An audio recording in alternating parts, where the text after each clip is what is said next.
Bonjour tout le monde. Alors, donc aujourd'hui on va poursuivre le cours sur les lois de l'électricité. On avait vu la semaine dernière les lois de l'intensité du courant dans un circuit en série. Alors, avant de continuer le cours et de corriger l'activité que je vous avais demandé de faire pour aujourd'hui, on va rappeler rapidement ce que c'est que l'intensité du courant et utiliser l'animation sur internet, là sur l'application internet, pour faire ces petits rappels là. Alors pour revenir sur le fonctionnement de l'ampèremètre, on va réutiliser l'application internet qui me permet de faire les circuits électriques. Donc rapidement ici on a un circuit électrique en série avec une pile et deux lampes. Je vous rappelle, pour utiliser l'ampèremètre, il faut le brancher en série dans le circuit. C'est-à-dire que pour le brancher en série, il va falloir débrancher un fil. Ok ? Donc par exemple, si je veux mesurer l'intensité qui traverse ce fil-là, il va falloir que je débranche le fil et que je mette, bien entendu, l'ampèremètre à la place. Donc, hop, voilà, là je viens de mettre l'ampèremètre et je lis l'intensité du courant est égale à 0,45 ampères. D'accord ? On avait vu la semaine dernière que l'intensité du courant était la même dans tout le circuit. C'était la première loi de l'intensité du courant qu'on avait vue. C'est-à-dire que si je mets l'ampèremètre avant la première lampe, alors je mesure bien entendu l'intensité du courant avant la première lampe, mais cette intensité-là ne change pas, quelle que soit la place de l'ampèremètre dans le circuit. Autrement dit, le courant ne s'affaiblit pas au fur et à mesure qu'il traverse le circuit. Okay ? Si je branche l'ampèremètre après la première lampe, comme ce que je fais maintenant, voilà, je vois que l'intensité du courant est toujours de 0,45 ampères, même après avoir traversé la première lampe. Donc on en voit bien que le courant ne s'est pas affaibli, l'intensité du courant n'a pas diminué après la première lampe. D'accord ? Et encore une fois, si je mets l'ampèremètre cette fois-ci après la deuxième lampe, eh bien on va voir que l'intensité du courant reste toujours la même. D'accord ? C'était une des conclusions auxquelles on était arrivé la semaine dernière. Voilà, 0,45 ampères après la deuxième lampe. Pardon. Donc la conclusion qu'on avait vue, à laquelle on était arrivé la semaine dernière, c'était que l'intensité du courant dans un circuit en série est toujours la même, partout dans le circuit en série. D'accord ? Donc ce qu'on avait vu, je vous le remets ici. Alors attendez que je remette l'activité. Voilà. Donc les conclusions de l'activité, on avait corrigé cette activité-là. Voilà, la première loi de l'intensité, deux dipôles qui sont branchés en série l'un avec l'autre sont traversés par la même intensité. Donc dans un circuit en série, l'intensité est la même partout. D'accord ? Et ça se traduit mathématiquement par l'expression mathématique qu'on a juste en dessous. IL1 est égal à IL2 est égal à IP. Où IL1 est l'intensité qui arrive dans la lampe 1, IL2 est l'intensité qui arrive dans la lampe 2 et qui sort de la lampe 1, et IP qui est l'intensité qui sort de la lampe 2 et qui revient à la pile. D'accord ? Donc l'intensité IL1 est égale à l'intensité IL2 est égale à l'intensité IP. D'accord ? Ça, c'était la première loi de l'intensité dans un circuit en série. On avait fait une remarque aussi, on avait dit que dans un circuit en série, l'ordre des dipôles n'a pas d'importance sur leur fonctionnement. D'accord ? Si je branche la lampe 1 avant la lampe 2 ou la lampe 2 avant la lampe 1, ça n'a pas d'incidence sur l'intensité du courant dans le circuit. Ça n'a pas d'incidence sur leur fonctionnement, sur le fonctionnement des deux lampes. Hein ? On est toujours dans un circuit en série, hein, d'accord ? Voilà. Donc ça, c'est la loi qu'il faut retenir. La première loi, c'est celle qu'il faut apprendre par cœur, bien entendu. Il y en aura d'autres, dont celle qu'on va voir juste après, là. Donc, dans un circuit en série, l'intensité est la même partout. D'accord ? Voilà. Ensuite, on avait vu dans la suite du cours les définitions d'une branche, notamment branche principale et branche dérivée. Vous avez la correction du petit exercice juste après ici, voilà. Je rappelle rapidement qu'une branche principale, c'est la portion du circuit qui est comprise entre deux nœuds et qui contient le générateur. Et une branche dérivée, c'est une portion de circuit comprise entre deux nœuds et qui ne comprend pas le générateur, qui ne contient pas le générateur, donc il va contenir un autre dipôle. D'accord ? Ensuite, du coup, le travail à faire pour cette semaine, c'était justement vérifier la loi d'additivité des intensités qui disait que dans un circuit en dérivation, l'intensité du courant qui circule dans la branche principale est égale à la somme des intensités des courants qui circulent dans la branche dérivée, dans les branches dérivées. D'accord ? Donc pour vérifier cette loi d'additivité des intensités, vous deviez utiliser bien entendu l'application internet qui permet de construire les circuits électriques en utilisant deux lampes. Voilà. Je plus ça. En utilisant deux lampes, un ampèremètre et un générateur. D'accord ? Donc ici le générateur, bien entendu, c'est la pile. Hein, d'accord ? Voilà, donc ça c'était ce que vous deviez faire pour aujourd'hui. On va le corriger rapidement aujourd'hui, vous allez voir c'est pas très compliqué. Donc bien entendu pour vérifier cette loi d'additivité des intensités, il va falloir que je construise un circuit en dérivation. Parce que le tout début de la loi c'est dans un circuit en dérivation. Donc il va falloir que je fasse un circuit en dérivation. D'accord? Donc c'est parti, on va faire un circuit en dérivation. Alors je pars d'une feuille vide. Et je commence à construire mon circuit en dérivation. Donc je commence par la pile ici. Avec... je vais faire un circuit en dérivation simple, d'accord. Je vais utiliser simplement 2 lampes. Voilà, je vais faire la première boucle ici avec une première lampe. Voilà, première lampe.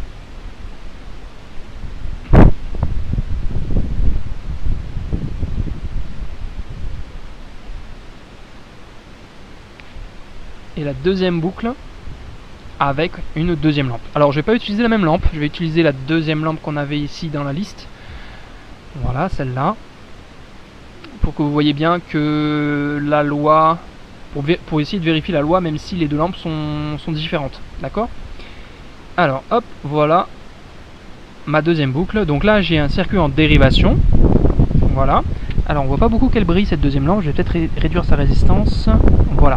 Donc là on a la première lampe de la première boucle ici qui brille bien fort, et la deuxième lampe qui brille un petit peu moins fort. Donc la loi elle nous dit que l'intensité du courant dans la branche principale est égale à la somme des intensités dans les branches dérivées. Donc déjà la première chose c'est identifier la branche principale et identifier les branches dérivées.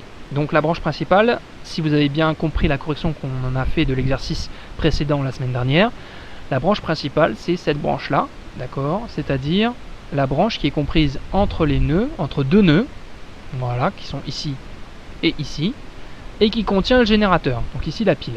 Donc là, ce que je suis en train de surligner, ce que je suis en train de surligner avec ma flèche, c'est la branche principale du circuit, d'accord.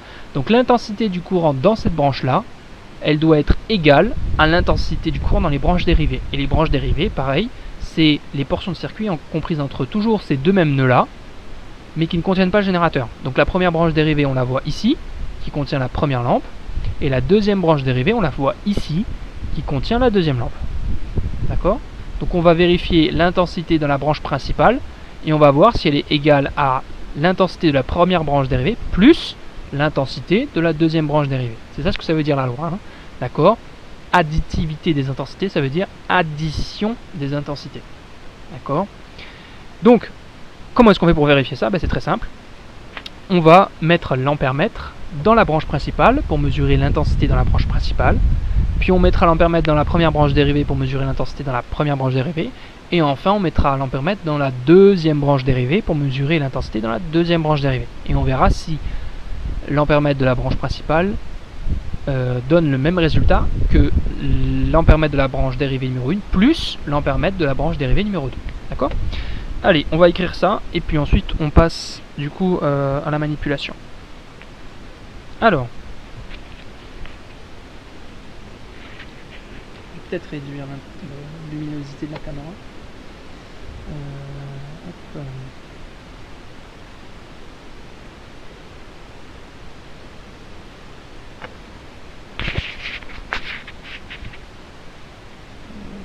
Ouais, je sais pas si on verra bien. Bon, on essaie comme ça et puis...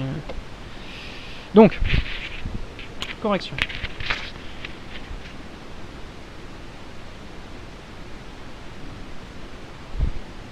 Ouais, c'est bon.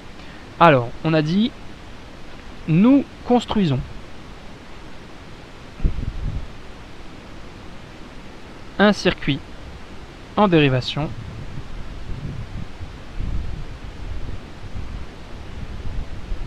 de points.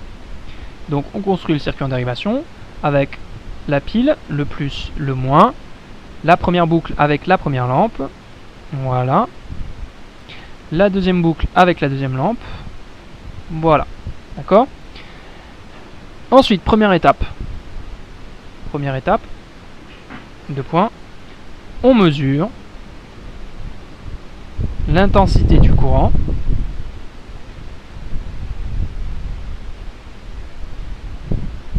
dans la branche principale.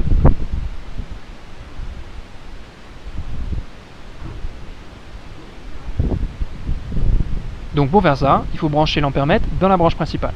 Donc la pile plus et moins. Hop, ici, je mets... Oula, je me suis trompé. C'est l'ampèremètre ici, hein. C'est pas une lampe, c'est bien l'ampèremètre. Voilà, ampèremètre avec un A majuscule. Puis, hop, la première lampe et la deuxième boucle avec la deuxième lampe. Je suis désolé, je dessine très mal, mais je suis un petit peu excentré là par rapport à la feuille. Donc je fais du mieux que je peux. Donc voilà, donc alors l'ampèremètre ici qui est bien dans la branche principale. Je rappelle, le premier nœud est ici, le deuxième nœud est ici. Et donc la branche principale, c'est celle qui relie les deux premiers nœuds et qui contient le générateur. Donc là, mon ampèremètre, il est bien dans la branche principale. D'accord. Donc il va bien mesurer l'intensité du courant dans la branche principale. Voilà. D'accord. Donc que nous dit notre ampèremètre dans la branche principale? Eh bien, on va vérifier ça tout de suite. Je retourne sur mon application. Alors je vais peut-être agrandir un petit peu le circuit pour qu'on ait la place de mettre l'ampèremètre. Je débranche un fil pour pouvoir mettre l'ampèremètre à la place. Je suis obligé de rajouter un fil aussi.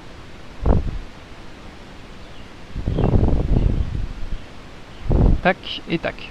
Donc l'ampèremètre ici nous affiche une intensité du courant égale à 0,99 ampères. Donc on peut le noter dans la correction. Hop. L'ampèremètre indique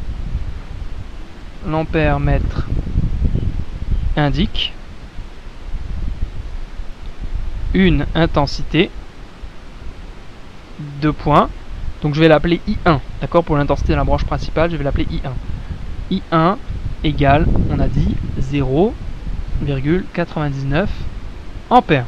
D'accord, donc ça c'est la première étape, c'est l'intensité du courant dans la branche principale. D'accord. Maintenant on va refaire la même chose, mais cette fois-ci dans la première branche dérivée.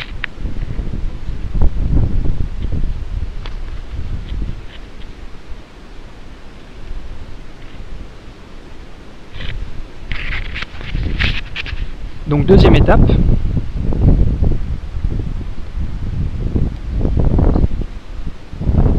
Voilà.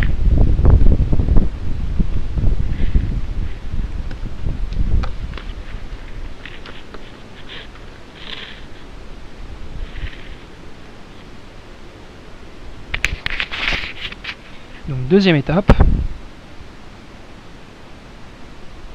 Deux points. On mesure l'intensité du courant dans la première branche dérivée.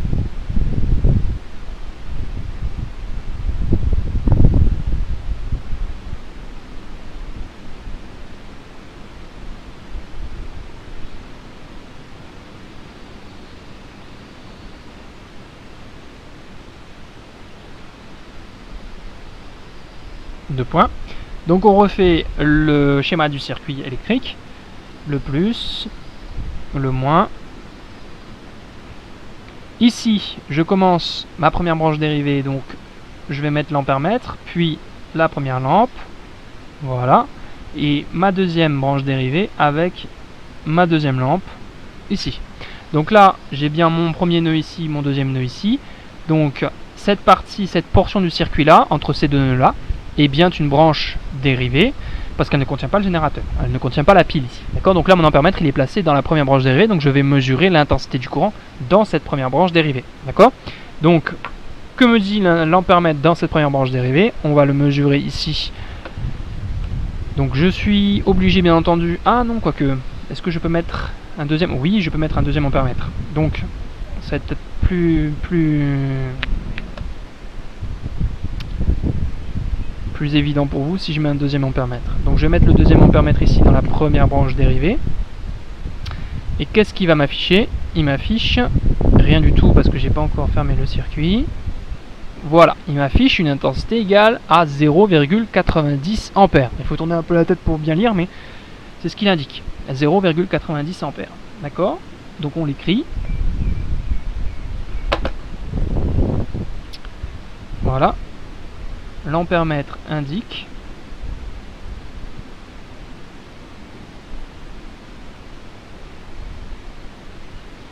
une intensité de point I2, celle-là je l'appelle I2, d'accord, est égal à, on a dit 0,90 ampères. N'oubliez pas l'unité, hein, d'accord. I2 égale 0,90 ampères. Et enfin, troisième étape et dernière étape, avant la conclusion, on mesure l'intensité du courant dans la deuxième branche dérivée. Mince, excusez-moi. Dérivée. Voilà.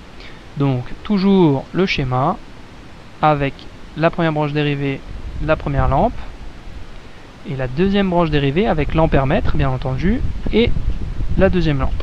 Voilà. D'accord ?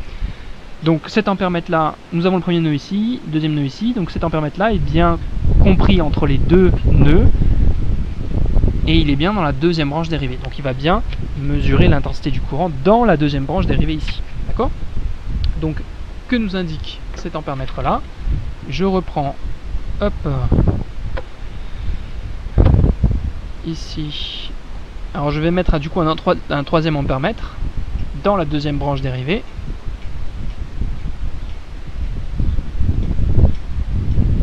Ça part un peu dans tous les sens. Voilà. Et je ferme le circuit avec un nouveau fil. Et voilà. Et donc, le troisième ampèremètre nous indique 0,09 ampères. D'accord ? Voilà, 0,09 ampères. Donc on peut le noter à la suite. L'ampèremètre indique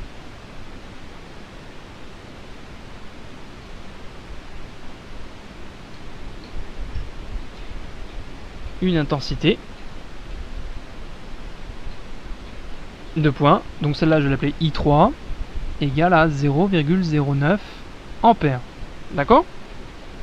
Voilà, donc là on a toutes les données, toutes les valeurs pour pouvoir conclure sur la validité de l'hypothèse, enfin de la loi, de la deuxième loi d'intensité. D'accord ? Alors, je prends une nouvelle feuille. Hop, voilà.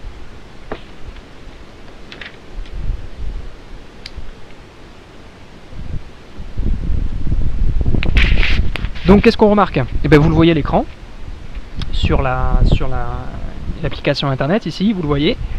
On a le premier ampèremètre qui indique une intensité égale à 0,99 ampères, le deuxième dans la première branche dérivée qui indique 0,90 ampères, et le troisième dans la deuxième branche dérivée qui indique 0,09 ampères. Donc on a bien 0,99 qui est égal à 0,90 plus 0,09. D'accord? On va l'écrire tout de suite. 0,99. Un peu trop de lumière là. Alors, on voit que 2 points 0,99 est égal à 0,90 plus 0,09. Donc, nous avons 2 points I1 qui est égal à I2 plus I3. Point. La loi d'additivité des intensités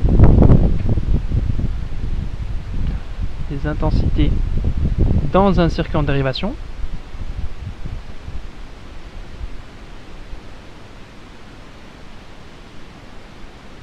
est correcte. D'accord? On le voit bien, hein. L'intensité dans la branche principale est égale à la somme des intensités dans les branches dérivées. Bon, on pouvait s'en douter, hein. Depuis le début du cours, je vous dis que le courant se divise à un nœud. D'accord ? Quand je prends ici le circuit, on voit que le courant qui sort de la pile au premier nœud ici va se diviser en deux. Donc on peut bien comprendre que finalement, l'intensité se divise elle aussi en deux. D'accord ? Une partie va partir dans la première branche dérivée et une autre partie du courant va partir dans la deuxième branche dérivée. Si les deux lampes ne sont pas les mêmes dans les deux branches, alors l'intensité du courant ne sera pas la même dans les deux branches, mais si les deux lampes sont identiques, alors l'intensité sera identique dans les deux branches. Par exemple, si je remplace la deuxième lampe ici par la première, hop, donc celle-là, voilà, si je mets une deuxième lampe ici qui est identique à la première lampe, alors vous allez voir que, tac, 1,80 ampères, c'est l'intensité dans la branche principale, Bien entendu, l'intensité de la branche principale vient de changer, parce que j'ai changé de lampe. Et l'intensité dans les deux branches dérivées est égale à 0,90 et 0,90. Comme mes deux lampes ici dans les deux branches dérivées sont les mêmes, alors l'intensité qui parcourt les deux branches dérivées sont aussi les mêmes. On voit bien que si j'additionne ces deux intensités-là, je retrouve l'intensité qui est dans la branche principale. Hein. Le courant se divise en deux, donc forcément l'intensité après division, si j'additionne ces deux intensités-là, ça me redonne l'intensité avant la division. D'accord ? Voilà. Alors, du coup, on vient de finir la correction de cette activité-là. Vous avez bien entendu, à la suite, ici, de la loi d'additivité des intensités, la correction, donc vous l'avez bien entendu sur le fichier PDF que je mettrai sur Pronote, dans le cahier texte, à ceci près que les valeurs ici ne sont pas les mêmes. D'accord ? Par exemple, quand je ici mesure l'intensité du courant dans la branche principale, j'ai une intensité IG qui est égale à 1,30 ampères. D'accord ? Pour la première branche dérivée, j'ai 0,65 ampères et pour la deuxième branche dérivée, j'ai 0,65 ampères. Donc là, vous avez bien compris que si j'ai les deux mêmes intensités dans les deux branches dérivées, ça veut dire que mes deux lampes sont identiques, ce sont les mêmes. D'accord ? Si j'additionne ces deux intensités-là, IL1 et IL2, je retrouve IG 1,30. C'est ce que j'ai marqué ici. Finalement, nous observons bien que IG égale IL1 égale IL2, car 1,30 est égal à 0,65 plus 0,65. Donc la loi d'additivité des intensités dans un circuit en dérivation est bien vérifiée. Voilà. Donc je vous remets rapidement ici la loi d'additivité, que je nomme loi d'intensité numéro 2. Dans un circuit en dérivation, l'intensité du courant dans la branche principale est égale à la somme des intensités dans les branches dérivées. Voilà. Et la traduction mathématique, c'est IG, ici, IG représente l'intensité de la branche principale, est égal à I1, donc c'est l'intensité dans la première branche dérivée, plus I2, l'intensité dans la deuxième branche dérivée. D'accord ? Donc là, c'est pas du tout la même loi mathématique que dans un circuit en série. Je vous rappelle que dans un circuit en série, l'intensité du courant est égale partout. D'accord ? I1 égale I2 égale I3. Ici, dans un circuit en dérivation, comme le courant se divise, alors l'intensité du courant n'est pas la même partout. D'accord ? Et on a l'intensité du courant dans la branche principale qui est égale à la somme des intensités dans les deux branches dérivées. Voilà. Je vais m'arrêter là pour aujourd'hui.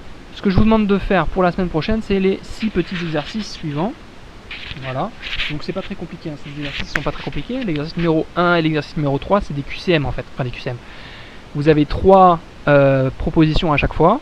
1, 2 et 3. Et il faut entourer la bonne réponse ou les bonnes réponses. Il peut y avoir plusieurs bonnes réponses pour chaque proposition. Donc, petit exemple avec la première proposition. Avec quel appareil mesure-t-on l'intensité du courant électrique? Est-ce que c'est petit a un intensimètre, petit b un ampèremètre ou petit c un électromètre? Donc vous entourez la bonne réponse. D'accord? Donc ça c'est pour l'exercice 1, exercice 3, c'est la même consigne.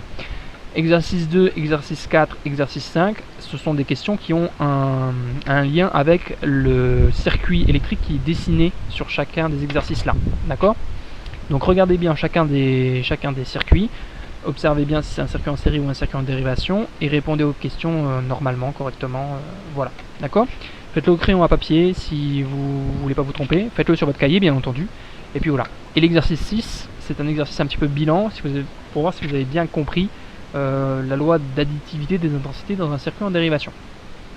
Et la loi aussi la première loi de l'intensité, c'est-à-dire dans un circuit en série, l'intensité est la même partout, ou bien deux dipôles qui sont en série sont traversés par la même intensité. D'accord? Donc, voilà. Rapidement ici, le symbole là, c'est, je vous l'ai déjà dit, c'est le symbole de la DEL, ou de la LED, peu importe. DEL, diode électroluminescente. C'est une diode qui fait de la lumière. D'accord? Voilà. Du coup, 6 exercices à faire pour la prochaine fois. Je vous demande simplement ça et puis on corrigera la prochaine fois ces 6 exercices-là. N'hésitez pas à poser des questions si vous ne comprenez pas sur Pronote. Vous créez une petite discussion avec moi et puis vous me posez des questions si vous avez du mal à faire les exercices ou si vous avez du mal à comprendre la correction qu'on vient de faire aujourd'hui. Voilà. Allez, je vous laisse. À la semaine prochaine. Au revoir.